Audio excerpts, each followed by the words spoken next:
This particular piece here was made by Willett in the 1930s. Show them the piece down here, This Chad. is a very rare piece in that you can always tell things made before 1946, they'll have the wooden pulls here. Instead of the brass pulls. Instead of brass. They started with the brass in 1946. Now, it was solid brass, right? Oh, Like- absolutely. Right.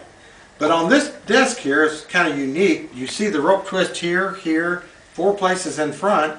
You can set this desk out in the middle of the room. You got 4 rope twists on the back. It's finished all the way around. And it's 24 inches deep. It's really a unique desk. It's only the second one I've seen in 15 years. So I would count this as a very rare piece. Like those tables in there that we were talking about a while ago, that the drop leaf that are very unique. I have probably sold 125 of those tables in 15 years. That's a lot. I see those. Yeah, I see those tables over and over and over. They were very popular, very functional. The ones that slide in and out. Slide in and out. I'm talking about the drop leaf table. Oh, okay. The other one, the banquet table. Right. I don't get those as often. That's what I thought. The slide one. Maybe 2 or 3 a year on those, Right. at the most. Okay. So let's go in here and let's talk go in about- here, and I wanted to talk about an architect that Willett hired in 1950. He was an antiquarian, and he was a famous architect at that time here in Louisville. So I don't know. What is an antiquarian? I don't know. An antiquarian is somebody that has made a study of antiques, Ah. and they are, and especially somebody that is an architect. Right. They really appreciate antiques, and they bring the antiques forward and incorporate them into their design. Into the details and stuff. Yeah, exactly. So they, and this particular guy's name was Fred Ellswick. And in 1950, Willett hired him to design a collection of dining room and bedroom furniture. This happens to be one of the pieces of chest on chest. It's 7 drawers high. It's got the reeded sides. It's got the line that goes around the perimeter of the drawer. This little Yeah, groove. and there again, this is all solid cherry. See that little groove running right through there. And you'll notice the drawer faces are flush with the front of the cabinet. It doesn't overlap. Exactly. And it's extra high. And if you'll look up here, you see a dowel rod. A peg right here. And that is high-end construction that was used in the early days. You don't see the nails, the screws, and all that. That's a dowel rod. So you want to show them the label here? Come over here, Chad. Here's his label. You'll see the Willett label with the Ellswick name on it. And his name was Fred Ellswick.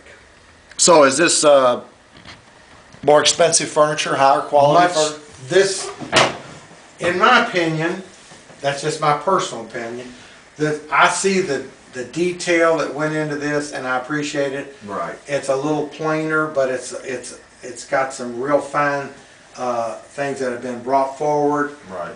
And So he took I that. appreciate it more, but a lot of, just to look at it, it's a matter of choice. Right. So it's kind of like that furniture in there, the Wildwood Cherry line, and he just kind of updated But it his from details that. into Right, it. right. They had the Wildwood Cherry line at that It's particular still time.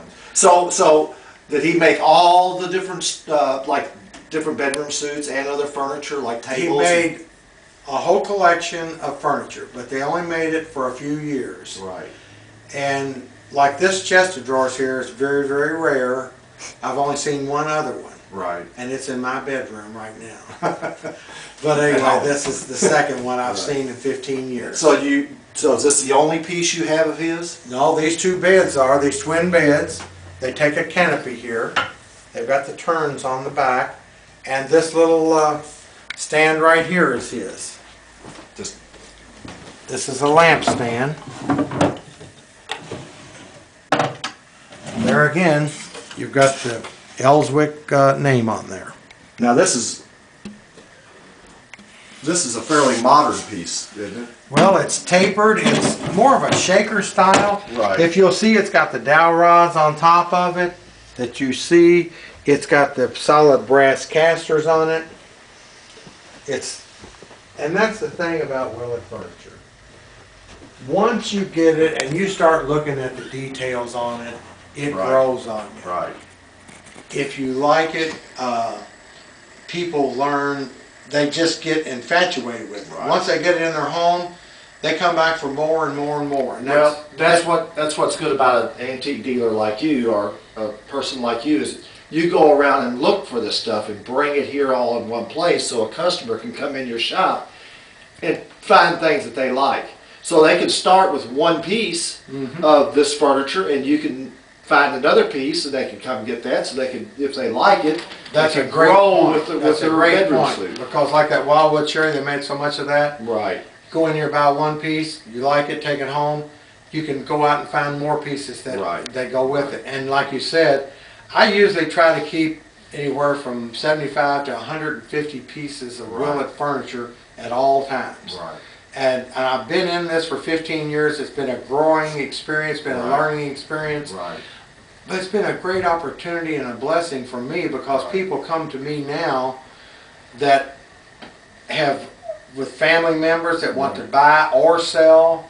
And that's what makes my business grow, because of the people, the contacts that I've had with people about the Willett furniture. Well, I tell you, that's what I like about you and other antique dealers too, is you go all over the country, around this part of this country, around Louisville here. Wherever it takes me. Right. If it's 5 or 6 states, if it's the rare pieces, I have people send me pictures of it.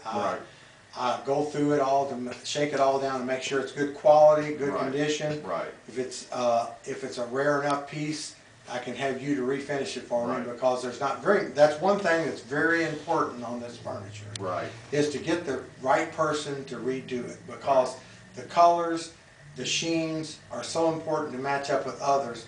And a lot of times, if you get the wrong person to refinish it, they're going to ruin it for you, because they're going to do it in the wrong color, and then you have to redo it. Right. So you and there's a couple more that I would trust with it, but outside that, I don't know. There's probably some other ones, but I know you can do it. Right. So you have to have the And person who's what qualified. I started to say was, I got into this as a business, Right.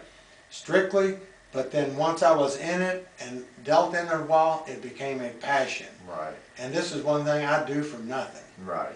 And I love doing this, and I realize it's a real positive thing for people when they buy this, because it's a great investment. Exactly. All right. Well, let's go into another room and see some more things you have.